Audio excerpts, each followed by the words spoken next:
The last session is on the role of government in managing innovation-led disruptions. For this, we have, our distinguished guest, Shailendra Kumar Joshi. She's a Chief Secretary from the Government of Telangana. Shailendra Kumar IAS is currently Chief Secretary of the Government of Telangana. I now like to invite Dr. Shailendra to kindly come and address the gathering.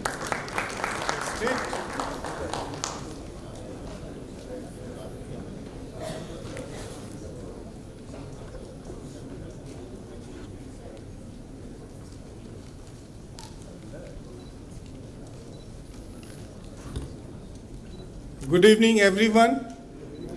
And it was great to listen to the previous panel where government was defined in a different manner.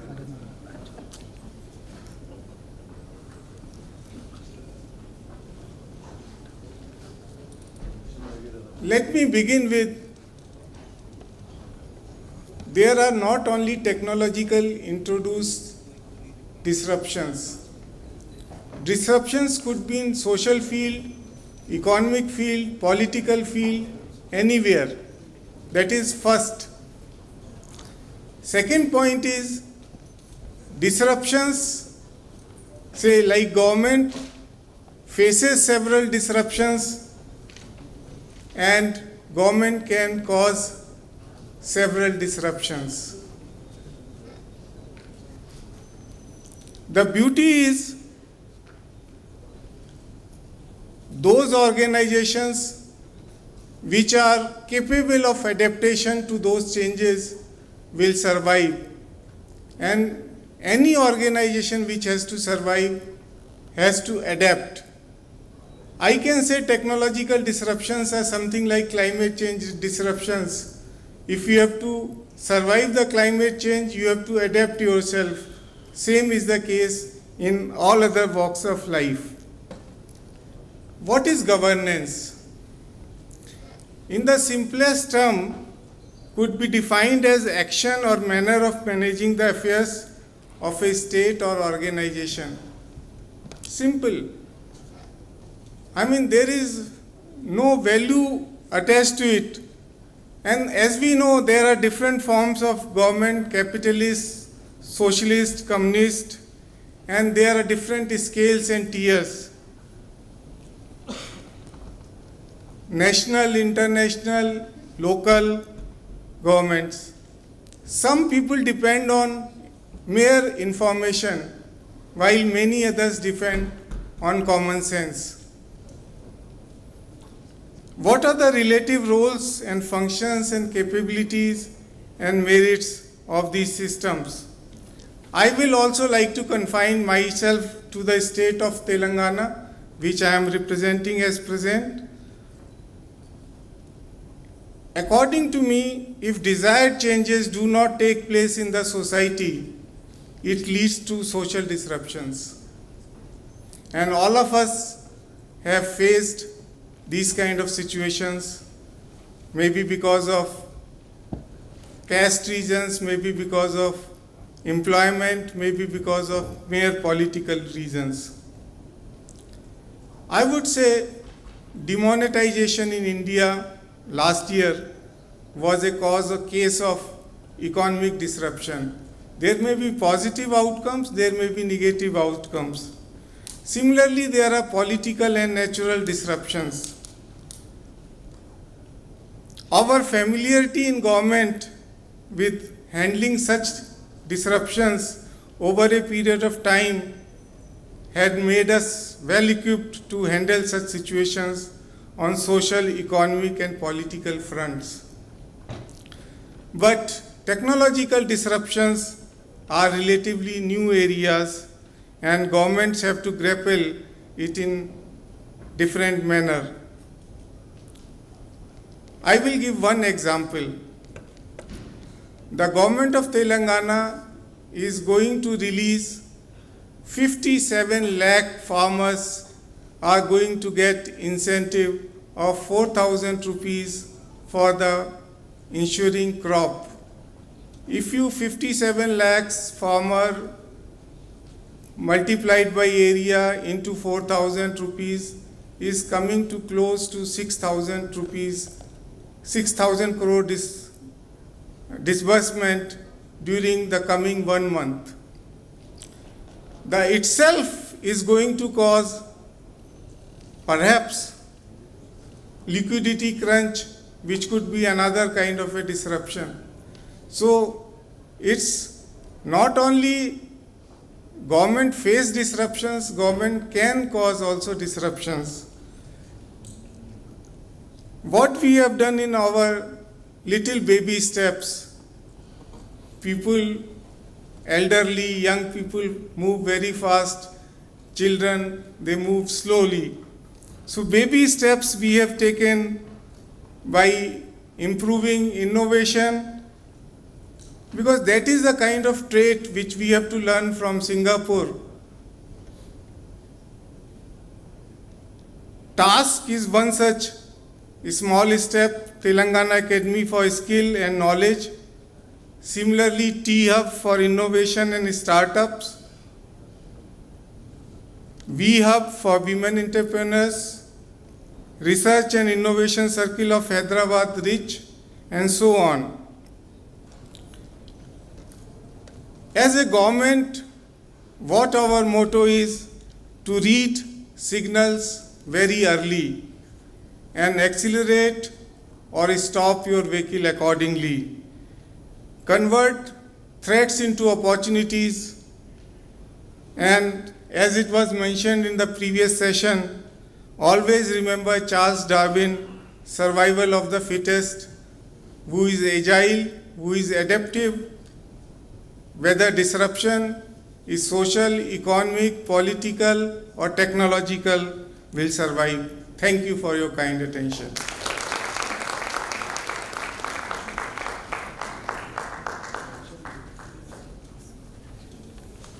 Thank you, sir. I would now like to invite Professor Raj onto the stage and kindly give a moment.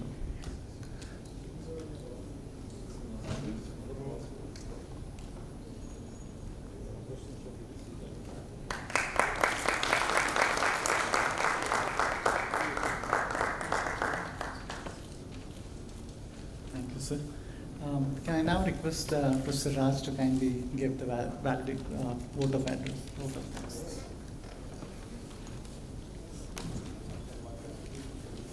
So I guess I'm the only one standing between you and dinner. I'd like to just say one or two things before I get to specific thanks. And this is in full agreement with the comments that were just made by Dr. Joshi. I reached Singapore in July 2008, and in August, September 2008, we were in the global financial crisis. And somehow the government of Singapore had already done the analysis that some of the manufacturing jobs were going to go away and they would not come back.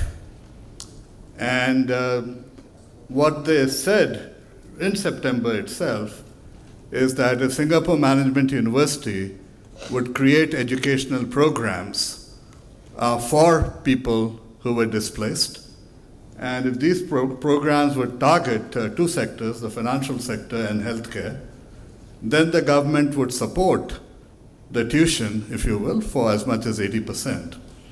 They simultaneously went to the hospitals and the banks and said, if you will take these individuals as interns, then we will pick up the first $2,000 per month in the internship stipend.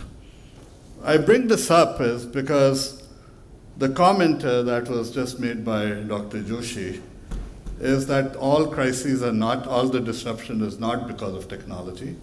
The disruption in this case was because of the financial situation globally, but it was the resolve of the government to do something about it. I see a similar commitment on the parts of the governments of Telangana and Andhra Pradesh to support progress, to support growth. And it is not, therefore, surprising that these two states are jointly ranked #1 in ease of doing business in India. One more vignette about Singapore and Hyderabad. What do you think is the national bird, or maybe the bird of the city-state of Singapore and the city of Hyderabad? I joke about it because when I first went there were cranes all over the place. I'm talking about construction cranes. And if you go around Hyderabad today, you will also see cranes all over the place. And so there's a lot of growth taking place. Anyway, I would like to really thank the audience, first of all, for especially those of you who are still around, for sticking through a rather packed house, three panels, and we've packed in a lot of content in the afternoon, and so thank you for staying through this, and I've been observing you guys. Nobody's fallen asleep, and everybody's full of questions. So if you have additional questions, you've got the email. And what we will try to do is respond to any questions that come to us through the internet. Going through through the panels in sequence, Arno, thank you so much for coming. It was wonderful spending the time with you, and I just realized that I miss you guys, and so that includes Arno, that includes Srini.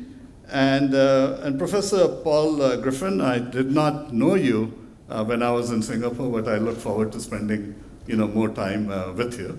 And so I'd like to thank the Singapore team, and that includes the supporting staff that came with the faculty.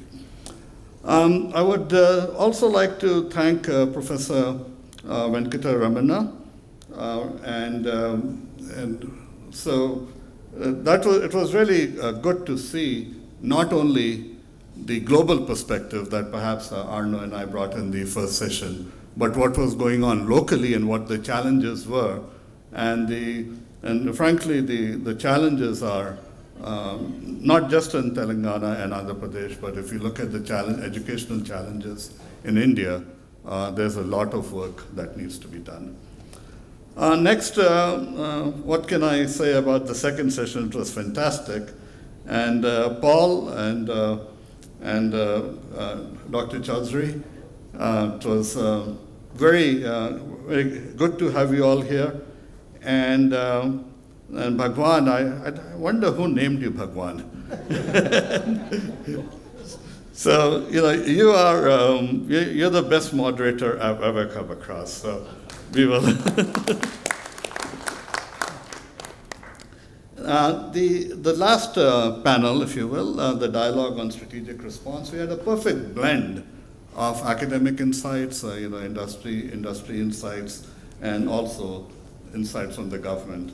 So I'd very much like to thank Dr. Prabhakar, Professor Srinivas Reddy, whom I've already thanked, but thanks once again, Srini, and to thank Harish Prasad and Prasad Wanga, and Rajani Kasu, and last but not the least on that list is Tej Pavan, and where is Tej?